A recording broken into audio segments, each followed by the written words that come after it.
இல்ல. ஒரு கழுகு தன்னோட முட்டைய நிறைய காக்கா முட்டை இருக்கிற ஒரு கூட்டுல முட்டையை போட்டு போயிருச்சு. நாட்கள் போகுது. முட்டையிலிருந்து அந்த கழுகும் வெளியே வருது. காக்கா கூட்டத்துக்கு நடுவுல அந்த கழுகும் வளருது. ஒரு நாள் காக்கா கூட்டத்தோட பறந்துட்டு இருந்த அந்த கழுகு ஒரு கேள்வி கேட்டுச்சான் பக்கத்துல இருக்கிற காக்கா கிட்ட. அங்க பாரு, தூரத்துல ஒரு பறவை எவ்வளவு உயரத்துல பறக்குது இல்ல, எப்படி அது மட்டும் இவ்வளவு உயரத்துல பறக்குது அப்படின்னு. அதுக்கு காக்கா, அந்த பறவைகள்லாம் கழுகு இனம், அவங்க மட்டும்தான் உயரத்துல பறக்க முடியும், நம்மளால முடியாது, அதை பார்த்து நீ எதுவும் ஆசைப்பட்டுக்காதுன்னு சொல்லிச்சான். இதை கேட்டுட்டு கழுகும் காக்கா கூட்டத்தோட சேர்ந்து அமைதியா பறந்து போச்சான். பாவம், அந்த கழுகுக்கு தெரியாது தான் யாருன்னு.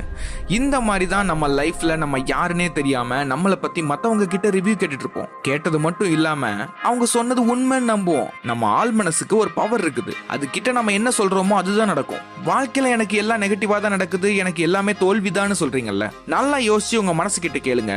நீங்க உண்மையிலேயே ஜெயிச்சிரோன்னு சொன்னீங்களா இல்ல தோத்துறோம்னு சொன்னீங்களா? நான் கூட முன்னாடி என் வாழ்க்கையில ஏதாவது நல்லதா